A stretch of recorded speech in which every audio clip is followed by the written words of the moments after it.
Support for the Vegas PBS production of The Showgirl, a Las Vegas icon, is made possible by Rita Asfor. Additional support provided by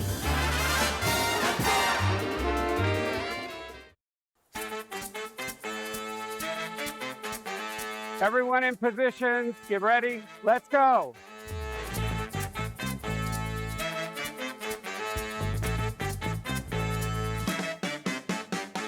I think if you talk to people all around the world and ask them, to come up with an image of Las Vegas, that's the image they would pick. The showgirl with the headdresses and the feathers and the sparkly costumes. That became the symbol of Las Vegas.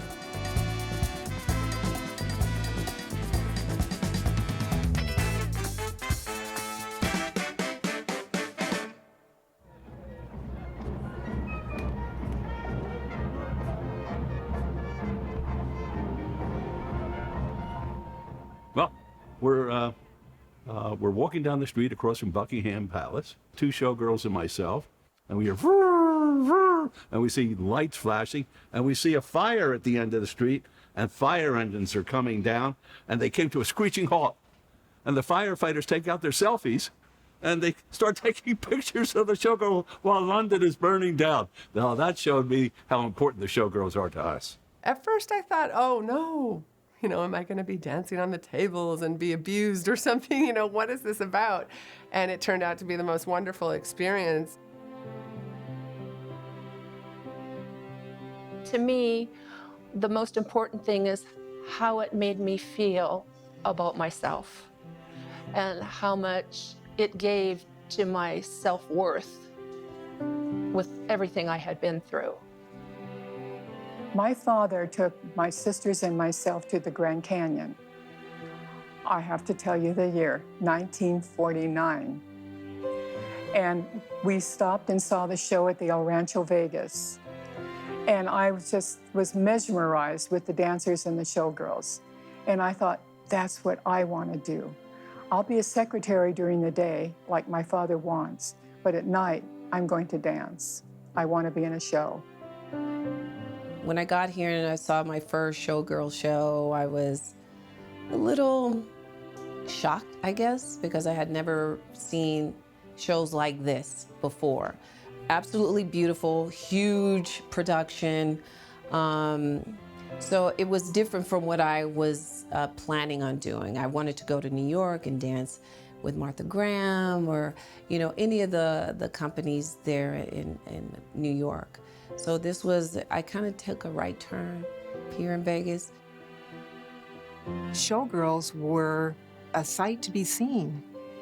They were very instrumental in Vegas becoming the entertainment capital of the world. Those shows were so unique, you couldn't see them anywhere else in the United States.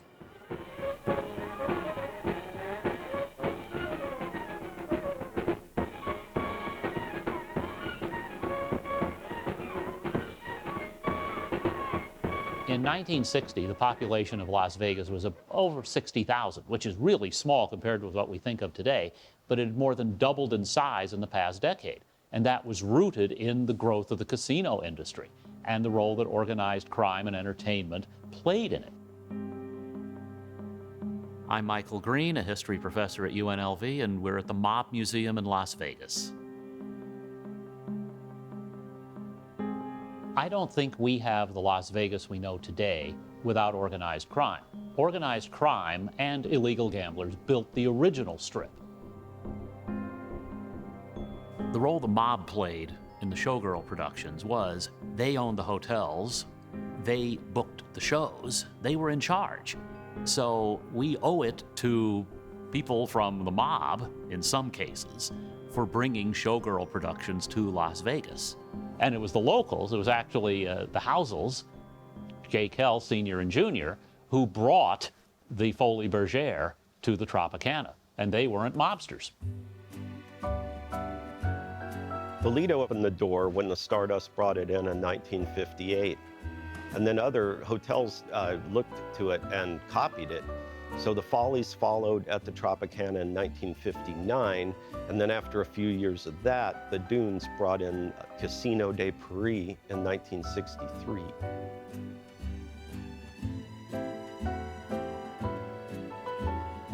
They brought all of the talent, all of the showgirls, all of the dancers, everyone, they brought them from Paris. I remember pictures of the girls from Paris getting off the plane in the desert, and there wasn't even like the airport was nothing. And all these glamorous girls would be on full makeup, descending the staircases of these airplanes in the middle of nowhere. And it was exciting and different and kind of bizarre, but it somehow worked. The Showgirl productions helped Las Vegas grow in part because all the hotels had showrooms. And they competed, but they also worked together. Well, the Showgirl production was another way to try to attract gamblers and to make a hotel casino stand out in this sea of neon.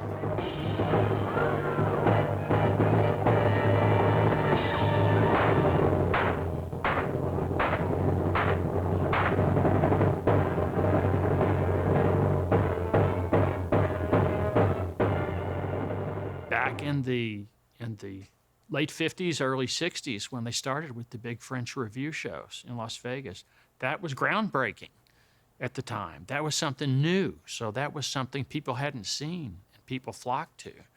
And the fact that there was nudity, that kind of made it a little naughty. The Parisian shows are due in part to the idea that you don't have a big name, you don't have to pay the same high amount.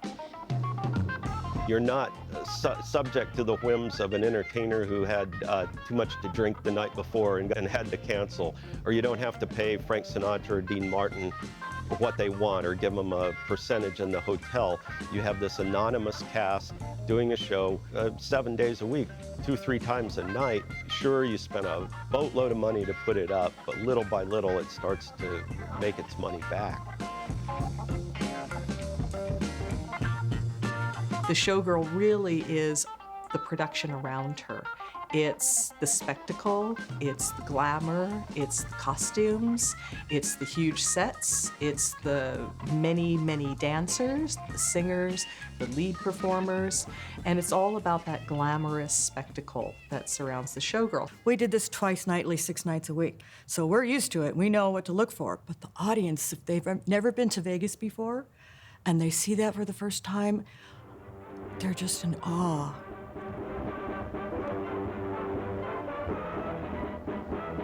Like all French Revue shows, it was like vaudeville.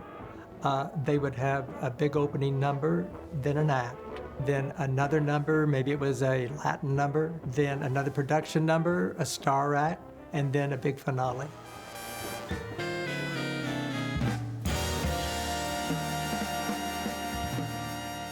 I was one of the variety acts in the Folies Bergère. I would go out and I did 12 minutes in the show. And while I was on stage doing my act, the cast was backstage getting ready for their next big number. So it was costume changes going on and the scenic changes going on. And then they'd start all over. Being an act in one of these shows, I accepted that the showgirls were the stars.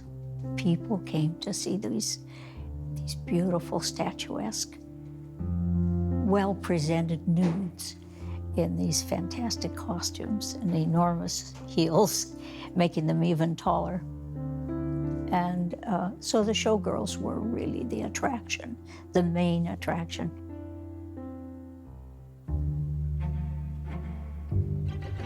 You'll find when you start talking to other showgirls and dancers that we all grew up in the dance studio. We were all balletically trained. You know, we were the little girls that our dream was to be a ballerina. And then those little girls, we became big girls, and we were too tall to be ballerinas. I'm between 5'8.5" and 5'9", When you put yourself in pointe shoes, you're over 6 foot, and the man who has to carry you and lift you all over the place in ballet has to be taller than you, and that doesn't always happen. But to be honest, I mean, I just think I wasn't good enough as a ballerina, and a lot of us weren't. But I think if you ask any girl who wants to be a ballerina, you know, and you say, do you want to dance topless later on? She'll say, no, hell no. The first time a topless woman appeared on stage, people were denouncing her from the pulpit. So it was quite a shock. The show itself was the art of the body, you know, like how beautiful a female body can be. And they would be nude, but you weren't like, oh, they're nude. It was more of, wow, like it's like looking at a painting. That's what it was about. It was an experience. They're never these sort of hot, sexy, raunchy girls. They're always the most beautiful, the most glorious of females that walk out on that stage, and you just look at them and go, oh, my mother never looked like that. You know, it was very difficult making that choice to go topless. It's not an easy choice. You know, when you're raised as a young lady to be, you know, modest. I was actually very modest. I probably would have done it sooner if I didn't think it over so much. But, you know, it's true. Once you're on the stage, you are so far removed from the audience in such a huge stage, and you have your makeup and your costumes, and really, it's the last thing on your mind. I didn't wear that many clothes, you know, but I always felt I was dressed in light, and I never felt as if I wasn't in control.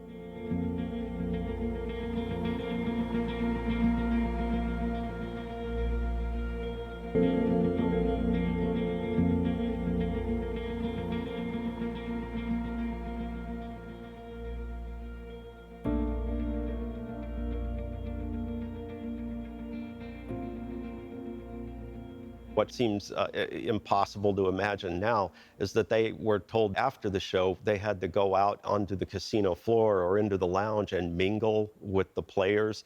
And so it was automatically assumed a lot of them were prostitutes, and it was the casino management did nothing to discourage that because they wanted the high roller to think, hey, you know, might have a chance here. Horrible.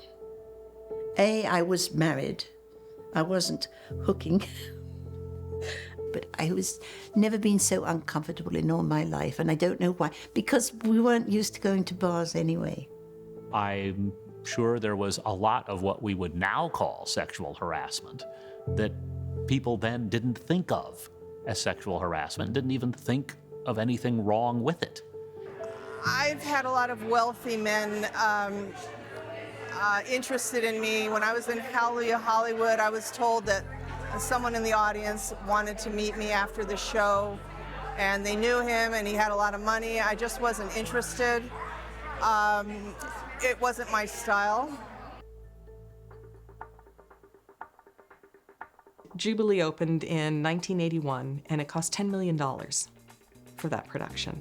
Now, the show was so huge, we had 128 performers in that show. It was probably the biggest show ever put on stage in Las Vegas. 1,000 costumes. I had 40-some showgirls on stage at one time. And when that staircase was full of 40 women in these amazing outfits, all jewel tones, diamonds and feathers and whatever, and you realize that there's something very special. And that finale was as big as most shows, actually bigger than most shows were in Vegas at that time. Before I came to Las Vegas, I did a lot. I did various types of dance. I was doing various things in entertainment. That's where my passion is. It's always been entertainment. I literally came here to make money. I had big fat student loans that I had to pay off. So I did question it because it was completely opposite of what I had planned for myself. So I went around to some of the shows to see if I can set up auditions, and I did with a few different shows. I was auditioning with 5 other girls, And the audition went very well. However, I was told that they could not hire me for the job because I guess they had a quota, and that was they only could allow 4 Black girls in the show. What I do know is that there weren't a lot of Black performers on the strip. And in Jubilee alone, I was in the Blue Belt line. I was one of the only Black girls in my line at the time. Eventually, it started to evolve, and everybody was starting to do all parts of the show. I was slow to come around to becoming a showgirl, but now I would say I'm really proud to say that I was a showgirl in that show for such a long time. I won the title of the world's most beautiful showgirl in Paris at the Paradis Latin in the Latin Quarter, where they were holding the worldwide contest, and I was sent from Las Vegas to represent the Riviera Hotel. I came back home to Las Vegas and was presented the key to the city of Las Vegas by Mayor Ron Lurie, and got a lot of publicity. I probably could have been catapulted even further, but such as it is. Fame, where's the fortune?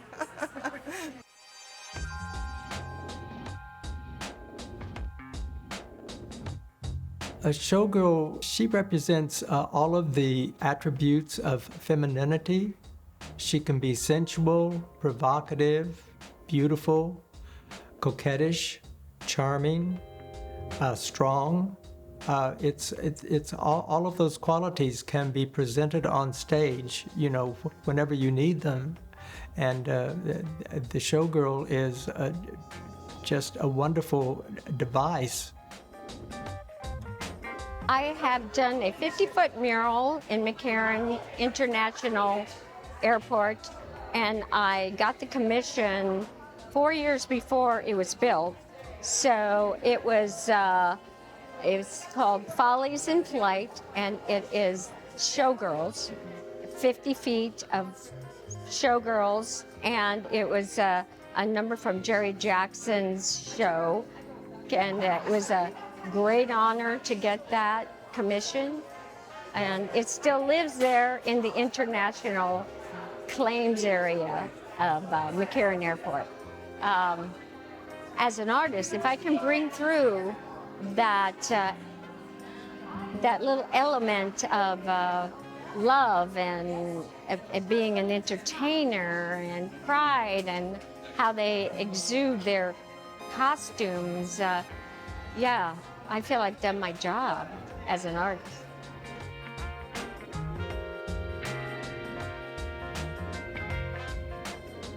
Look at them.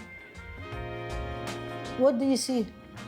Beautiful body, pose, colors,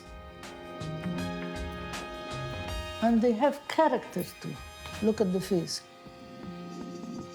The combination of sparkle, body, colors, everything. The women started at 5'8" and went all the way up to 6'4" in their stocking feet. And they all had one thing in common. They all had long legs, shortish torsos and long legs, and beautifully trained dancers. And you know, if you don't like designing for that, you need to start flipping hamburgers for a living because they were the best to work with, the very, very best.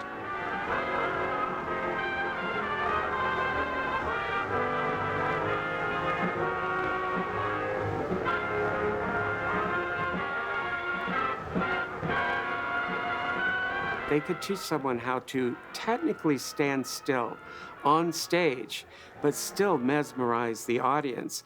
And it was the way that they breathed.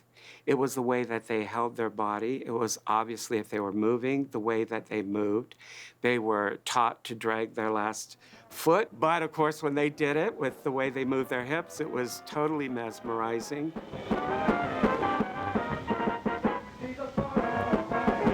It's a very, very specific type of performer, being a showgirl. And not everyone can do it. It's really hard.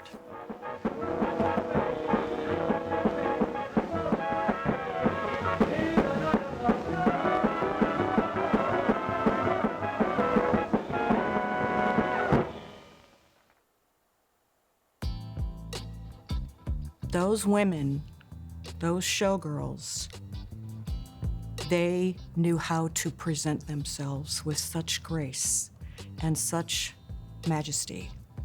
And they could get rowdy backstage, we all could. But once I opened the curtain for them to let them out on stage, whatever was going on in their life, once that music cue came up, on. And they went out and they smiled and they danced their heart out and the show went on. When I graduated from high school in Holland, all of my friends were all going to study, and I'm like, ugh, study, you know, who does that? No way, you know, I'm gonna be a dancer, I'm gonna be on stage, I'm gonna perform, and I went to dance academy, and that's what I studied for, and I wanted that life. So after I finished dance academy, I just couldn't get a job. And so I went to dance in Monaco in a production show.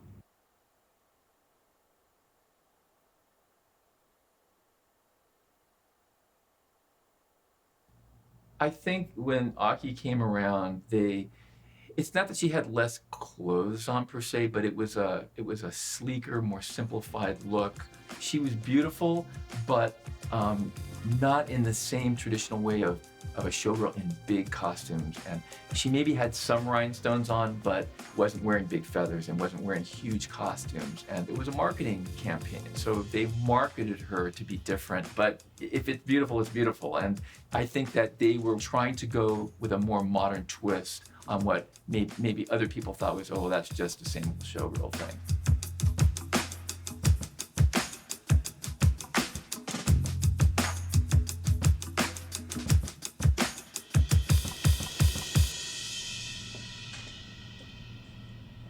The first time when I started practicing law, and I was a law clerk for this firm, I just thought it was the funniest thing because, you know, I almost thought I was acting out a role of attorney.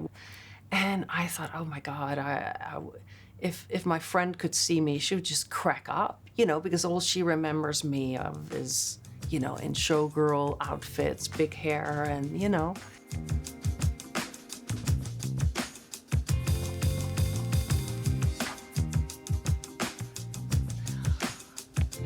It was quite a transition, you know, just an everyday girl, and all of a sudden you're on stage. Oh my God, lights, camera, action, you know. It's wonderful. It was. If I was walking down the street, you would know I was tall, and you may know I was a dancer just because of my posture and this and that. But you would really have no idea of what I really looked like on stage, because the stage makeup and the lighting and the costumes and everything else, it just really transformed you. I played a character every time. I never felt like myself. Like, I never felt like I was, you know, beautiful and sexy and worthy of that costume. I painted myself up when I got there. You know, like say, put on the eyelashes and put on whatever that character or that music made me feel, I became that. When you walked through, everybody would turn around and look at you because they knew you were in the show because of your stage makeup, number one. But it had the mystique and the glamour. I was proud to say I was a showgirl, and I still am. I became a showgirl kind of in a funny way. I was going to UNLV and I was 19, and then the teacher said, I think you would be a great showgirl. I think you should try out. And so I did without telling my parents. And I was still living at home. I was 19. My father was a dermatologist here in town, and my mother was a politician. She was actually running for office at the time. And so then I went to the audition for Fluff, and I did get it. And then I signed my contract, and then I came home and I told them at dinner, family dinner, I said, by the way, I've got a job. I'm going to be a showgirl in Hollywood. And my dad thought it was hilarious. He was like, you are going to be a showgirl? For whatever reason, he really didn't consider me showgirl material at the time. And my mother was a little worried just because of the whole political, she thought maybe it could be used against her by her opponent, but it actually never really came up. And she, I think she was more worried about the type of people I might fall in with. She wasn't worried about the topless part of it. She was more concerned about who would I be hanging out with. I loved being a showgirl and a dancer and loved being in the shows. They were just so beautiful.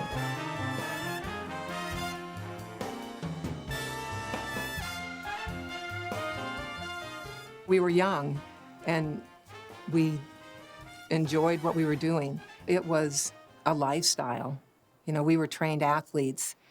We learned how to eat right, stay healthy. We were dedicated and committed. We re-auditioned every 6 months. There was, you know, hundreds of people that came to audition for those shows from all over the world. We did 15 shows a week. We did 3 on Saturday and 2 every night, which is now they get days off. We never got a day off for the first 3 or 4 months we were here. It's stressful because you're learning new steps, and choreography is constantly changing too. So the choreographers would teach you a whole routine, and if they didn't really like it or they wanted something changed, then it all had to change again. So you could learn the same routine with just different variations, like 5 or 6 times. So it was a little nerve-wracking that way. And then also just, you know, rehearsals it's a grind. You know, you're working long hours and, you know, late into the evening. You know, we would break like at 2 in the morning sometimes. I think the biggest challenges were, you know, you had to stick to your contract. You had to do what the contract said. And the contract said no tattoos, no tan lines. So we had to stick to it. If you were going to tan, you would have to go somewhere and tan topless because there was no way you could have tan lines or tattoos on stage.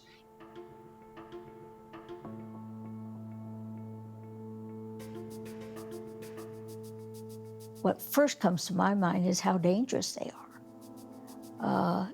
There's limited space backstage. There's a lot of equipment, some dangerous. And so the crew, the performers, everyone has to be on alert. They have to be very conscious of their surroundings, and accidents do happen anyway.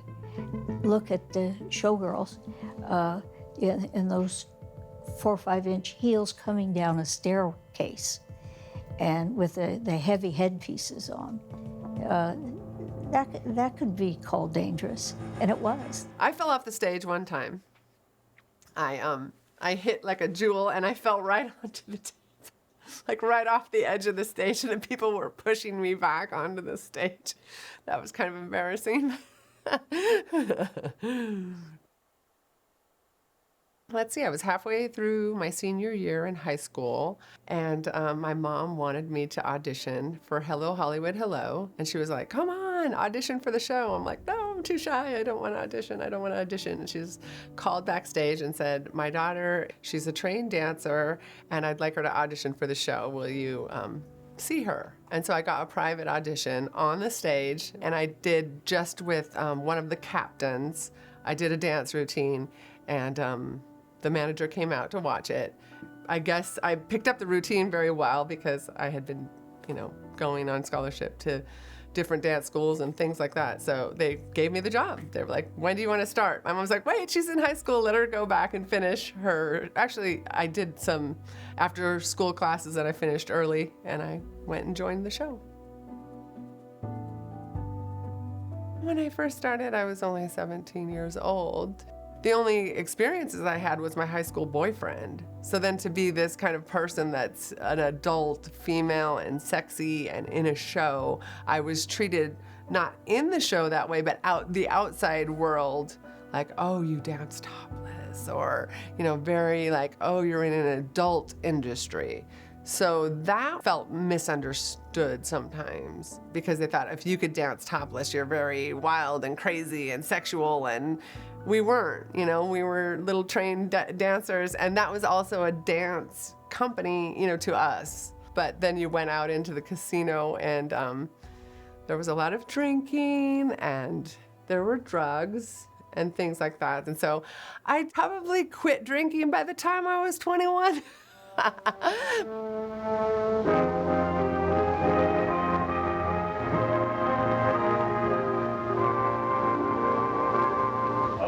grown accustomed to the pain. She almost makes the day begin. I've grown accustomed to the tune she whistles night and noon. Her smile's the sound, her ups, her downs are second nature to me now. All right, and here we go. 3, 2, 1, music.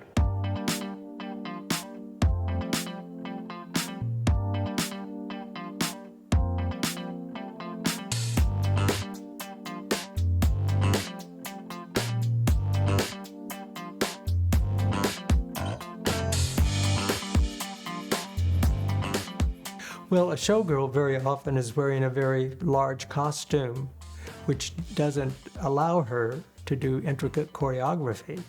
She has to parade around or can do, you know, simple moves, but can't do anything too complicated. Also, if she's topless, you have to be careful about the breasts. You don't want them moving around too much, you know, in an unattractive way.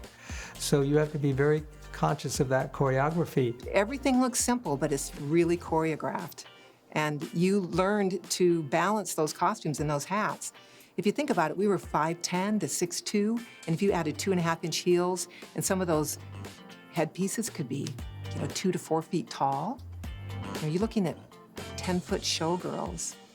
And then if you had big back pieces on or pinwheels, you were also, your width could be 10 feet.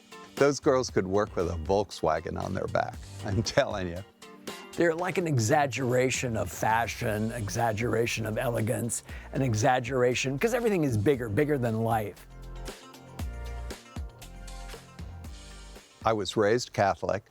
I was an altar boy. I was a Boy Scout. And the first time I had to draw a woman in a dress with either no top or no bottom, I sat and looked at the paper for a long time because I was afraid that I would either draw something that was prurient, that would be unattractive, or I'd draw something that was silly and naive that would make people laugh. Learning to design for nude cabaret is like learning another language. And it takes a while. I hadn't ever thought about designing showgirl costumes, but every now and then I would do a television special or a movie or whatever that would have showgirls in it. And for some reason, it was very comfortable for me. I was really good at it. I did probably the 2 largest shows in Vegas as showgirl shows, which was Hallelujah Hollywood, which was in the 70s. I think it opened in 75, and Jubilee, which opened, I believe, in 80 or 81.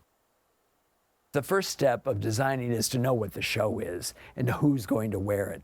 If I know I have a 6'2" showgirl who is absolutely gorgeous and she's being featured in a number, I want to take a good look at her, and I want to get to know her and watch her move and see what she does that will make it more interesting, and what I can put on her, and she can, you know, make her entrance in and then drop it off, and not be a striptease, but just make it more interesting. Well, you should be very proud of yourself. First of all, you're 6'1". Second of all, you're wearing a backpack that's normally not worn by women. Believe it or not, the backpack weighs 65 pounds, which you probably already know. But this was originally yellow, black, and white. Every one of the feathers is individually wired, and it's made out of ungalvanized steel. So that's what makes it weigh 65 pounds, because there's about 3,000 feathers individually wired on it. All of the jewelry that you're wearing is the pieces that you have on right now, other than all this, is from Paris. And it's all welded, just like your backpack is. Your backpack, this particular one, is made out of ostrich. All of these plumes here are ostrich. Then you have turkey in the center. Each individual feather that's on this costume is about $3 for each feather. There's approximately 3,000 feathers in this backpack alone. Somebody who sees herself in the mirror wearing something like this, there's no way they'll ever give a bad performance. You felt like $1 million in those costumes. You know, when you came down the stairs to, you know, Gershwin music, and you have on just a $10,000 costume, which nowadays, that was back in the 80s. Nowadays, that same costume, you know, in today's dollars would be easily $50,000, $60,000 costume. I mean, it's amazing. The quality of those costumes were amazing. Very heavy. We used to complain about wearing them, and now when I look back and I think, wow, how lucky we were to wear those costumes.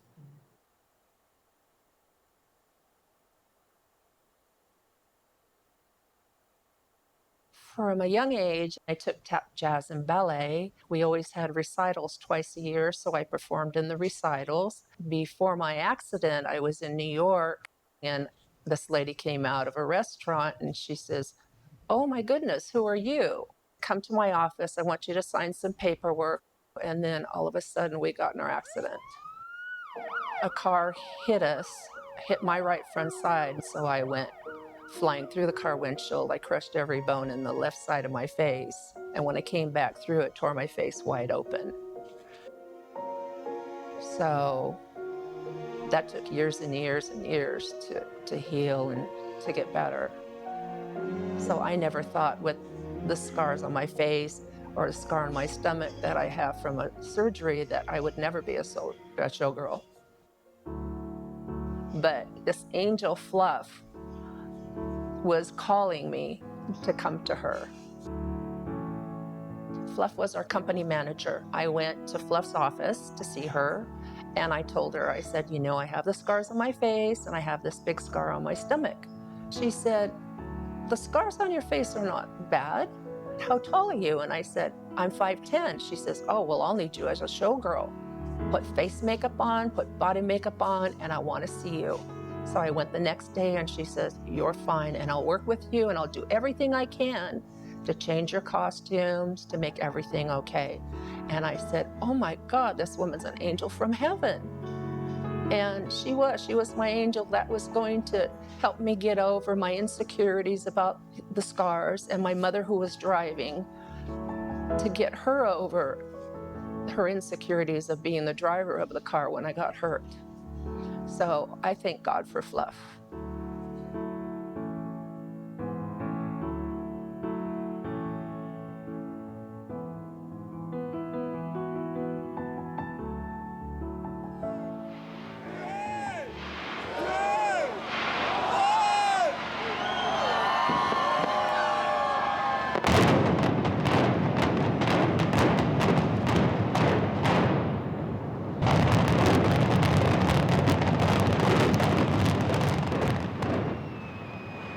It started changing in the late 80s to mid 90s. There was a change in the structure of Las Vegas as far as you had a lot more corporate involvement with the hotels. So everybody had to show a profit.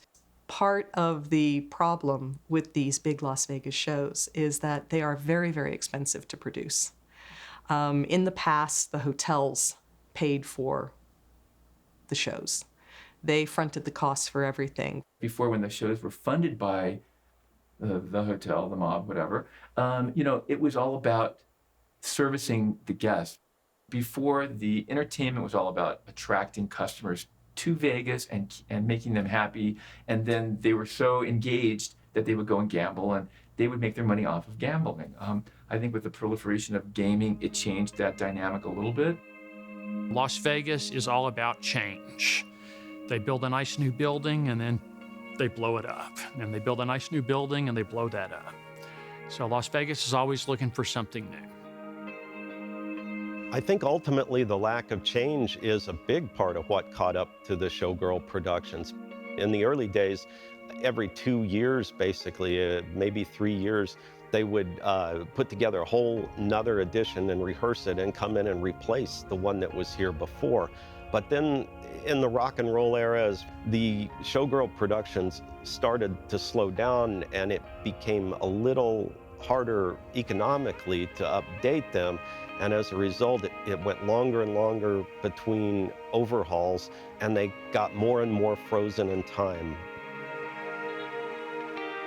In a sense, the Showgirl show, to some people, I think, began to look like the outmoded old Las Vegas. Things changed. People's tastes changed, you know, not only here in Las Vegas, but also around the country. When the first shows came in the late 50s and early 60s, being topless was, and in these beautiful shows, that was like something that was very different and very new and very exciting. They were the epitome of alluring and unattainable women, but sadly, after a few decades, when we moved into the 80s and 90s, they became less popular because of the introduction of something probably like strip clubs and things like that. It became less of a novelty that women were topless, despite the fact that they might be beautiful and graceful. There wasn't enough nudity probably for some people after a while.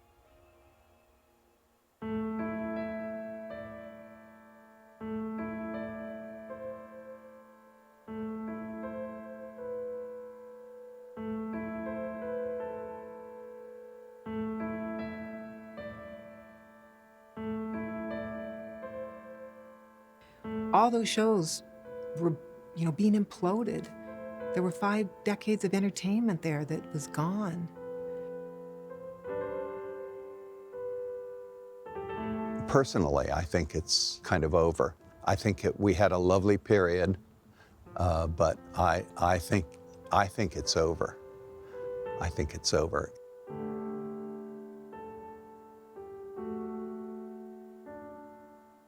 It was love at first sight for Las Vegas and its Showgirl. In the 1950s, they were an odd but perfect match, a small, flashy desert town and a tall, sparkling, feathered goddess who came from shows in Paris. This chemistry helped build an industry and a legacy. The Las Vegas Showgirl is an icon in her city, but the grand stage productions she starred in are all closed now. She's a showgirl with no show. I love the big production shows, the big review shows, and I missed them. Yeah, it was hard. It was hard to watch people lose their jobs, especially, you know, the dancers that were in the show at the time. I think it's lousy, personally, because I still think that she has a place here, and I still think that these types of shows have a place here in Las Vegas. I think people have a need for showgirls, funny as that sounds, but without the shows, there's really no place for the showgirl. You need to have a show to have a showgirl. Showgirls in Vegas, they're married. How can you not have a show in Las Vegas with showgirls? It still doesn't make sense to me. It's deceptive that the showgirl is still the icon of this town when you can't find her anywhere on stage. It's a deceptive use of the showgirl for promotional purposes. In certain cultures, when you get older, it's respected. And so with the showgirl being an older semblance of what Las Vegas was about, to just throw it out is kind of disrespectful, a little bit in my mind. But all this is a business, so. Show business. Ready?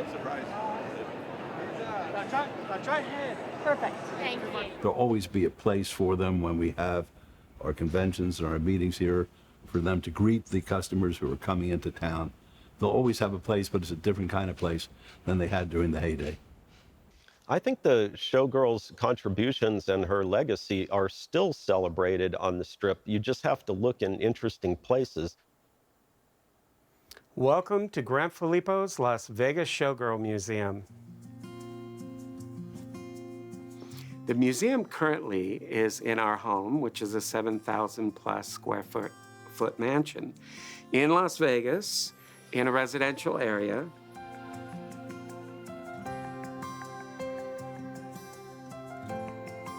Okay, girls, come in here. See if there's anything that you recall. This gold backpack is from... All my apartments always had mannequins on display, even if it was a room with no heating and anything else. Anything that I had that I considered artistic, I displayed on the walls. And of course, when we got this house, it was with the sole intention of getting rid of a business that we were renting and getting rid of an apartment that I was renting and just having one place where we could put everything for the business as well as living. And it kind of got carried away. And the more interest that people had when they would come here and they were fascinated, that they wanted to know the history and the stories, it just grew and grew and grew. You can see some of the things on tour. In this display right here, we have the original opening costume. And then we started winning awards, and so many people of importance, realized the importance of it. So that's what got it to the point of today, where there's over 250 mannequins on display. For me, this museum represents an era in time. It represents lifestyle as well as period in entertainment, to where, yes, there's a lot of history, but I think it's very, very important that people remember that here we are in Vegas and there's no real Showgirl show left. This is just so great that Grant can preserve with his talent to help restore these costumes and carry on the legacy of the Showgirl. 3, 2, 1, light! The mayor, who is my wife, she is a great believer in the Showgirl. As a matter of fact, she sponsored a new entry to Las Vegas sign in a major thoroughfare heading down into the downtown of Las Vegas with 2 Showgirls. She calls them Oscar Showgirls, but it's amazing. And every time I pass, there are lines of people. Can't wait to take pictures of them.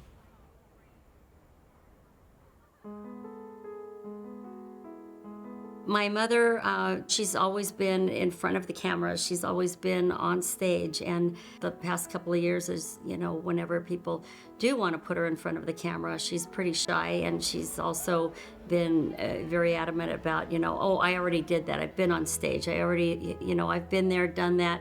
It's not about me anymore. And I keep telling her it is about you, because you're just a living history book.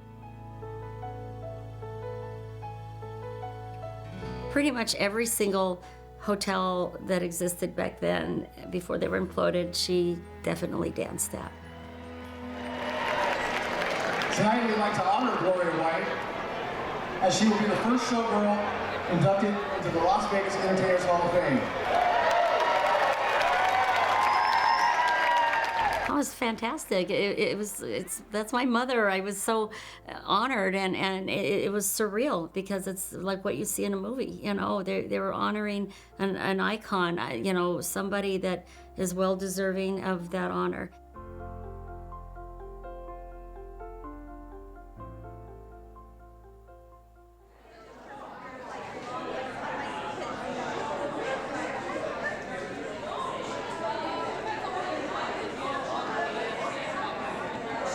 I'm always looking at the body of the woman first, her curves and how she's put together.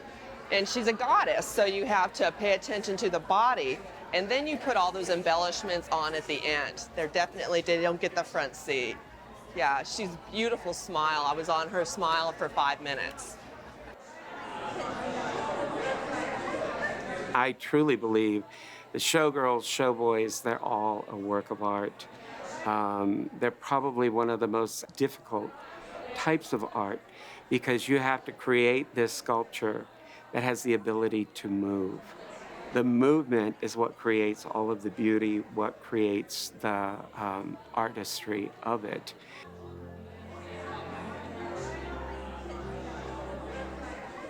The Showgirl Legacy Foundation's mission is to preserve the historic significance of the showgirl as a performing artist. So I think that that's really important for people to realize that those stage show spectaculars were part of the transition as far as Vegas becoming the entertainment capital of the world. And it was a transition into a whole new style of show. And it lasted for 60 years here in Las Vegas. That's staying power.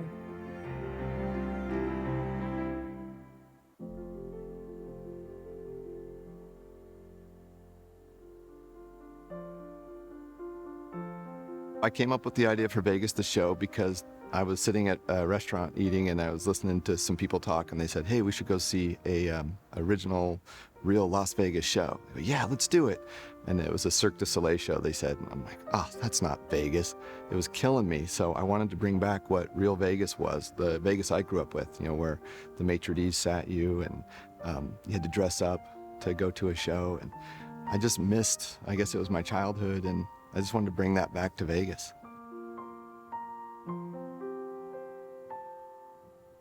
I think it's cool that we get the opportunity to even be a showgirl in Vegas. And it's nice to be able to keep the tradition going, especially in a very special show like this that's about Vegas. It feels like a huge responsibility to live out that name for the women that came before me and the women that came before them. It's sad that there's just, that we're the last one. So it is every single night that we're on stage, we kind of like reflect back and appreciate it more because we're the last ones, you know? She's a woman and so easy to forget. Rather like a habit one can always break, and yet I've grown accustomed to the trace of something in the air, accustomed to her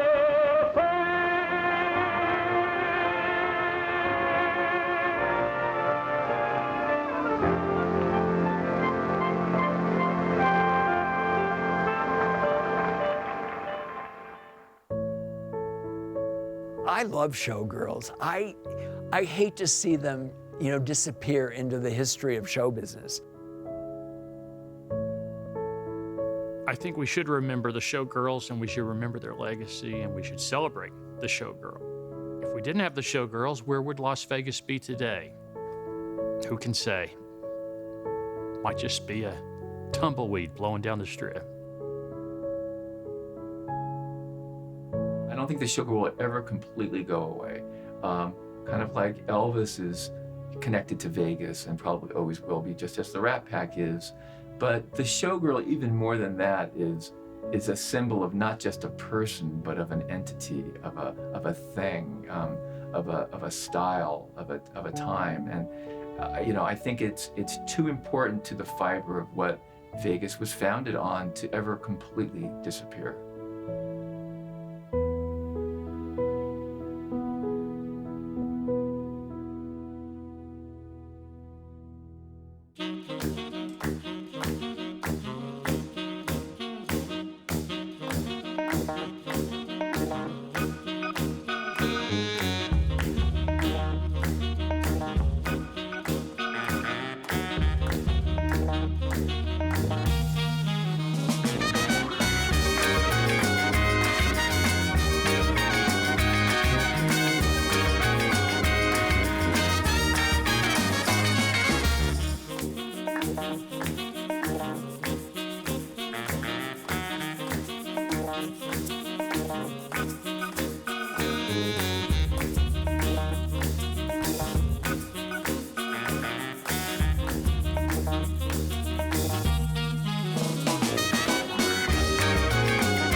Support for the Vegas PBS production of The Showgirl, a Las Vegas icon, is made possible by Rita Asfor.